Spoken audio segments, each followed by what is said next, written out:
Contraception হলো জন্ম নিরোধক যে পদ্ধতি, যেটা আমরা ব্যবহার করে পেশেন্ট, স্বামী আর হাজবেন্ড আর স্ত্রী দুজনা মেলামেশা করলেও বাচ্চা প্রিভেন্ট করতে পারবে, যেটা সেটা চায় না। আনওয়ান্টেড প্রেগনেন্সি হাজবেন্ড ওয়াইফ দুজনে প্রিভেন্ট করতে পারবে।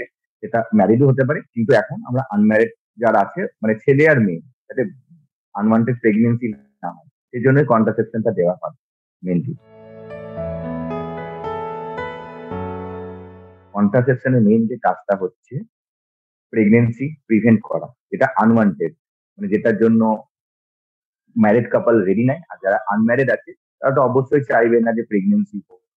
আর আরেকটা ইম্পর্টেন্ট কাজ হচ্ছে কন্ট্রাসেপশনের, যেটা হচ্ছে এসটিডি প্রিভেন্ট করা, সেক্সুয়ালি ট্রান্সমিটেড ডিজিজ, এগুলো প্রিভেন্ট করা। তো যেগুলো কন্ট্রাসেপশন যেগুলো আছে, ব্যারিয়ার কন্ট্রাসেপশন আমরা বলি, যেগুলো ইউজ করলে কিন্তু আমরা এই এসটিডি প্রিভেন্ট করতে পারি, যেমন এইচআইভি হয়ে গেল, এইচপিভি হয়ে গেল, আর ক্ল্যামাইডিয়া, গোনোরিয়া, আর যে টাইপ, আর হেপাটাইটিস, এই সমস্ত যেগুলো সেক্সুয়ালি ট্রান্সমিটেড ডিজিজ, সেইগুলো কিন্তু প্রিভেন্ট করতে পারি।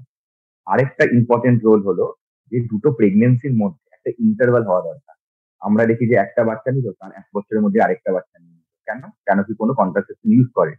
সেজন্য আমরা যেটা বলি, মিনিমাম 3 বছর কোনো কন্ট্রাসেপশন ইউজ করতে হবে। তাহলে কি হবে, মায়ের একটা টাইম পাওয়া যায় নিজের শরীরটাকে আবার তৈরি করার জন্য প্রেগনেন্সি। আরেকটা যেটা ইম্পর্টেন্ট, যাদের ফ্যামিলি কমপ্লিট হয়ে গেছে, মানে দুটো বাচ্চা হয়ে গেছে, ম্যাক্সিমাম 3টে বাচ্চা যাদের হয়ে গেছে, তাদের জন্য পার্মানেন্ট কন্ট্রাসেপশন আমরা ইউজ করতে পারি।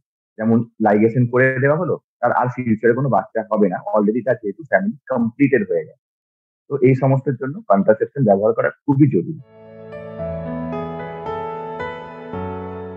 কন্ট্রাসেপশন মেনলি যেটা হয়, আমরা একটা দু রকমের ডিভাইড করি। একটা টেম্পোরারি, মানে যেটা ইউজ করে বন্ধ করে দেওয়ার পর আবার আমি চাইলে বাচ্চা নিতে পারবো। আরেকটা হচ্ছে পার্মানেন্ট, মানে যেটা মানে যেটা করার পর আমরা আর বাচ্চা নিতে পারবো না। পার্মানেন্ট যেটা তো দু রকমেরই হয়, একটা ছেলেদের উপর করতে পারি, একটা মেয়েদের উপরে করা যায়। মেয়েদের যেটা করা হয়, লাইগেশন করি আমরা, মানে টিউব, ফ্যালোপিয়ান যে টিউব থাকে ইউট্রাসের ভিতরে, ওগুলোকে আমরা কেটে দিই। আর ছেলেদের ক্ষেত্রে যেটা থাকে ভ্যাসেক্টমি বলে, টেস্টিস থেকে যে দুটো নালী আছে, ভার্স ডিফারেন্স, সেটাকে কেটে দেওয়া হয়। তাহলে সেখান থেকেও ওগুলো পার্মানেন্ট হয়ে গেল, কেন কি এখানে ডিম্বাণু আর শুক্রাণু দুটোর বেরোতে পারে না। তো ফার্টিলাইজেশন হবে না, অলওয়েজ তো প্রেগনেন্সি হবে না। আর যেগুলো টেম্পোরারি আছে, টেম্পোরারির মধ্যে হরমোনাল চলে আসছে, যেমন oral contraceptive pill, progesterone only pill হয়ে গেল, বা কিছু ইনজেকশন আছে, হরমোনাল ইনজেকশন।